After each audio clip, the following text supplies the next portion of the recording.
6, breaking news. Coronavirus fears spreading. What we're learning about 2 possible cases in New Hampshire. Then, the carjacking video that Brockton police want you to see. More sunshine for the week ahead, but it comes with a cool down. And inside the investigation into Kobe Bryant's final moments, how one of basketball's shining stars is being remembered around the world. And first at 6, we have breaking news. Health officials in New Hampshire are now monitoring 2 possible cases of the coronavirus. The concern over the spread of the virus is reaching a new high. We have Team 7 coverage. Justin Doherty is in our newsroom, first of all, with the breaking details. Justin? And Adam and Kim, health officials in New Hampshire say the 2 people being tested recently traveled to Wuhan, China. They have respiratory symptoms and are now in isolation. There have been 5 confirmed cases of the coronavirus so far in the U.S. You can see them here on your screen. 1 in Washington, 1 in Illinois, 1 in Arizona, and 2 in California. More than 80 people have died in China. The number of cases is now on the rise. The virus can be traced back to the city of Wuhan, which is now under quarantine. Health officials say the 2 people in New Hampshire are now recovering, but samples have been sent to the CDC for analysis. Live in the newsroom, Justin Doyle, 7 News. And the city of Boston is paying close attention to the spread of the coronavirus. For more on what the city is doing, here's 7's Ryan Schultheis. And Kim, city health officials say there aren't any suspected cases of the coronavirus in Boston, but they want people to protect themselves. One way to do that is to simply wear a mask. Now, experts say it's best to wash your hands frequently as well and stay home if you are feeling sick. Mayor Marty Walsh says the city is prepared. Our public health agencies are trained to respond to infectious diseases. We are constantly assessing potential threats and will be ready in the case of a virus does appear. Mayor Walsh also urging people to check up on their neighbors who are elderly or don't get out of the house too much. And the CDC is currently monitoring 100 people in 26 states for the coronavirus. In the newsroom, Ryan Schultheis, 7 News. Breaking news from Weymouth right now. Crews are still working to get under total control a house fire. This is on Commercial Street. Again, Weymouth, Sky 7 HD is up above showing some of the smoke, and we have seen flames shooting from some of the windows in this home. It looks like it's at least a 2-story, a colonial type house. No word on injuries or a possible cause. And we have more breaking news tonight at 6. A violent carjacking in Brockton. Police hoping this video will help them make an arrest in the case. A woman being thrown violently from her vehicle. 7 Steve Cooper is live with the details. Coop. And Kim, this was a random carjacking. It happened here on Court Street in broad daylight. And tonight, the victim's nephew has a message for the suspects. Turn yourselves in.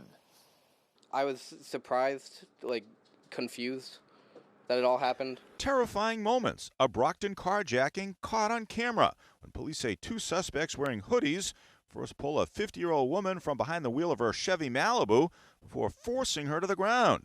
The victim's nephew says the whole incident seems surreal. I was worried for her, get scared that would happen in the middle of the day. Police say a neighbor tried to stop the carjacking before the suspects threatened him with a gun. When you saw the video of your aunt being dragged out of the car, what was your reaction? I was just thinking that who would do this kind of thing? Just throwing somebody out of the car like that.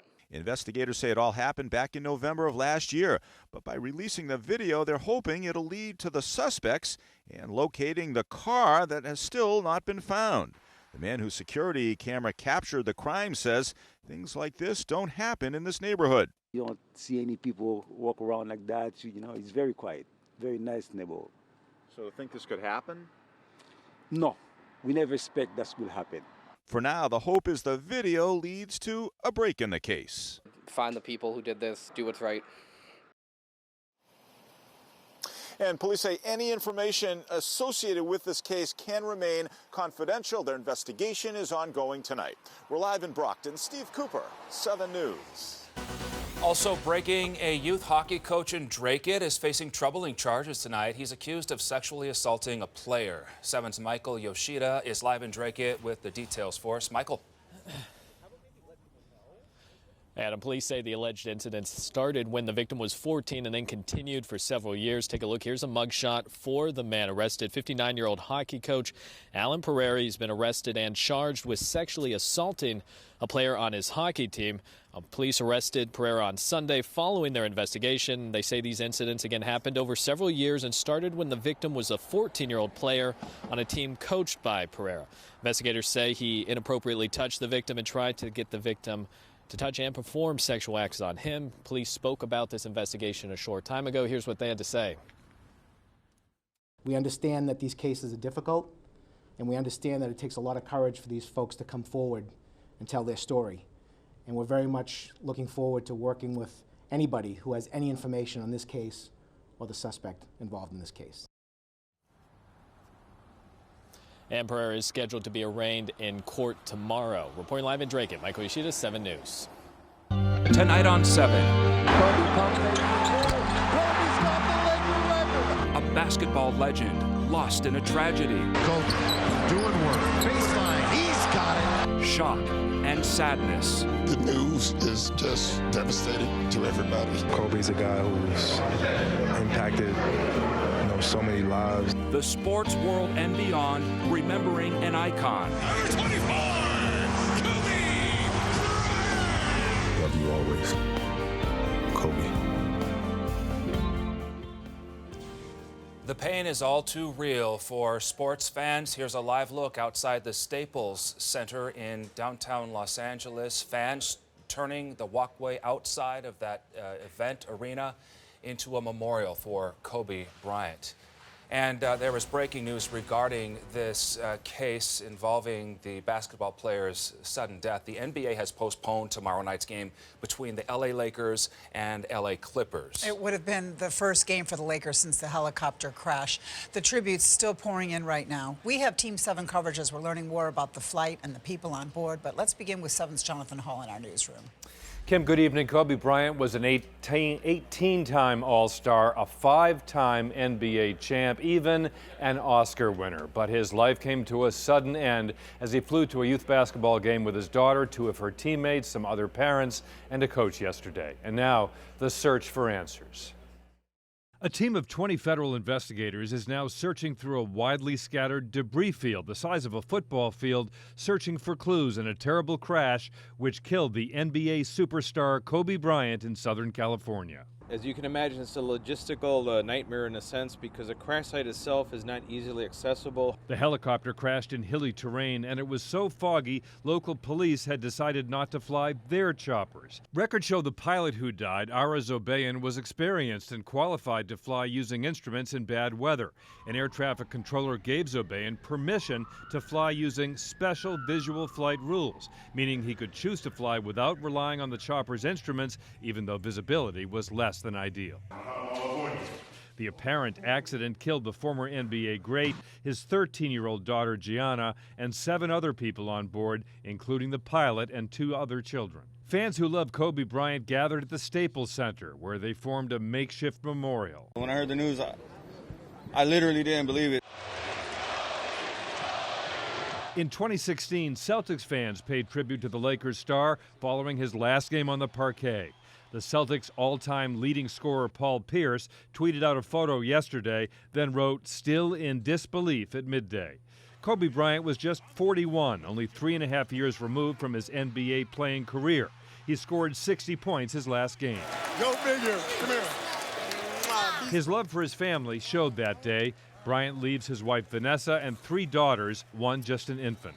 Bryant and his second oldest child bonded when he began coaching her AAU basketball team, which he called the Mambas. In 2018, Bryant told Jimmy Kimmel Gigi had plenty of self-confidence, just like the old man. And fans will come up to me and she'll be standing next to me and they'll be like, "Hey, you gotta have a boy. You and V gotta have a boy, man. You have somebody carry on the tradition, the legacy." She's like, "Oi, I got this." You know, boy for that, I got this.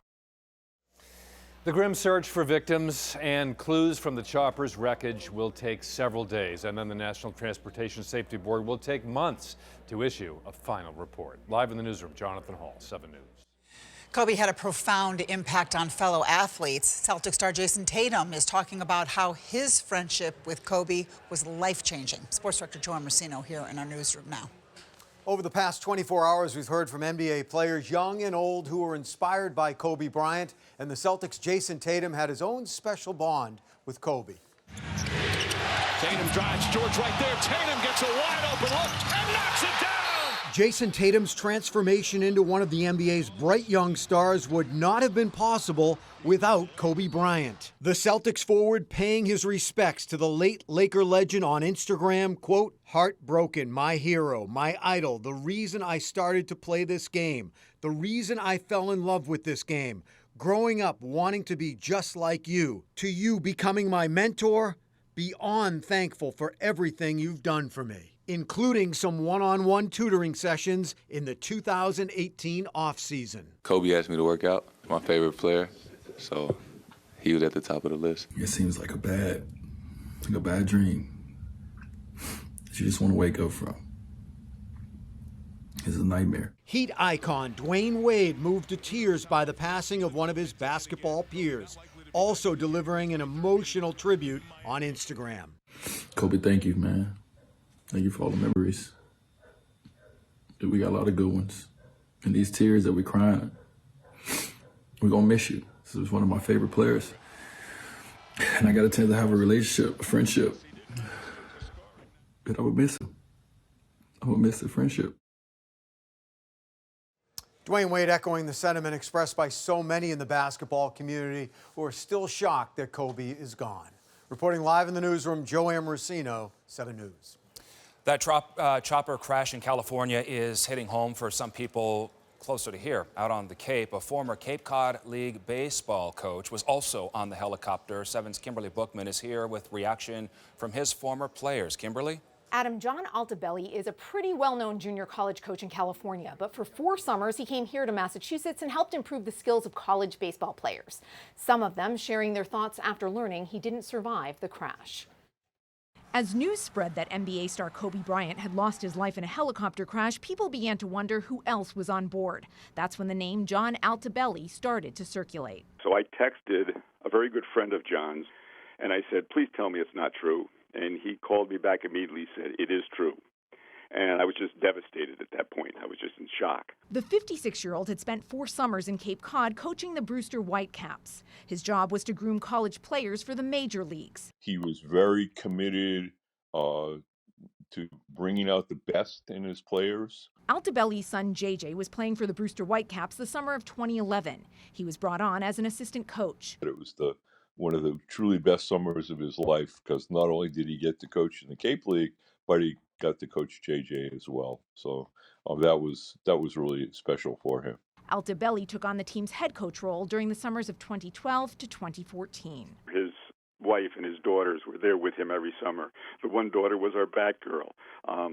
They were always at the games. Altobelli, his wife Carrie, and 13-year-old Alyssa were on that helicopter Sunday heading to his daughter's basketball tournament with Bryant and his 13-year-old when it fell from the sky. The news devastating for those he coached on the Cape, including New York Yankees outfielder Aaron Judge, who tweeted, "This isn't real." New York Mets player Jeff McNeil also taking to social media, posting, "Tough to hear the news of Coach Altobelli, one of my favorite coaches I have ever played for, and one of the main reasons I got a chance to play professional baseball. Both the baseball and basketball world lost a great one today." Altobelli's son is now a scout for the Boston Red Sox. The team releasing a statement this afternoon saying, in part, John touched so many lives in his 27 years coaching at Orange Coast College, and we join the entire baseball community in mourning him. The Red Sox and its foundation are providing financial support for the Altobelli family, but there is also a GoFundMe page set up to assist them. Live in the control room, Kimberly Bookman, 7 News. Stay with the news station for the latest as the world remembers Kobe Bryant. When we are not on the air, you can also get updates online and on the 7 News mobile and tablet app. Now to Washington, D.C. and the latest on the impeachment trial. President Trump's legal team presenting day 2 of their opening arguments. And this evening, there are bombshell revelations from the president's former national security advisor. Let's get to that with Dan Housley, live for us on Capitol Hill. Dan? Well, Adam and Kim, outside the courtroom, the Senate, well, everybody's talking about John Bolton and his reported draft of a book. But inside there, the president's defense team ignoring Bolton, talking about the Bidens. Impeachment is hell, or at least presidential impeachment is hell. President Trump's legal team picks up his defense, but under a cloud of new pressure to include bombshell claims from the president's former national security advisor in a yet-to-be-published book. I think this is a game changer. The New York Times reports that John Bolton, in a draft of his book offered to the White House for review, says that personal political needs were at the center of President Trump's withholding of aid to Ukraine. Bolton claims President Trump told him in August they should continue to hold nearly $400 million in military aid to Ukraine until officials there help with investigations into Democrats, including the Bidens. President Trump denies Bolton's claims, tweeting, "If John Bolton said this, it was only to sell a book." I have not seen a manuscript.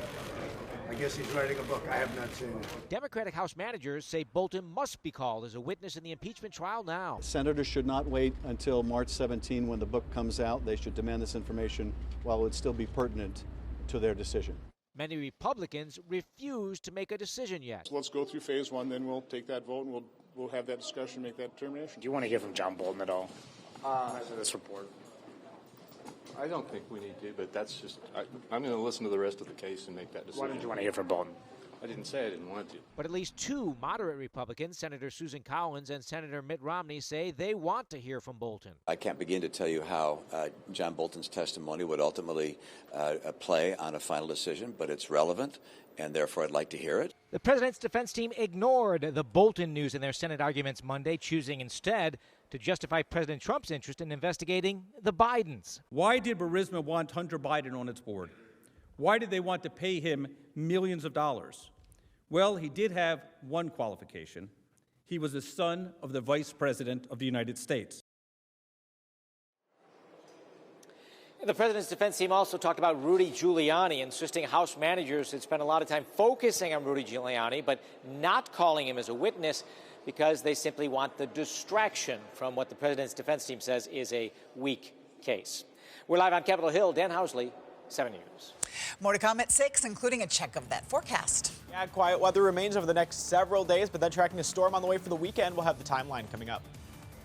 Also, as we go to break, we are on top of some breaking news. Health officials in New Hampshire are looking into 2 possible cases of the coronavirus. They involve people who recently traveled from China to New Hampshire.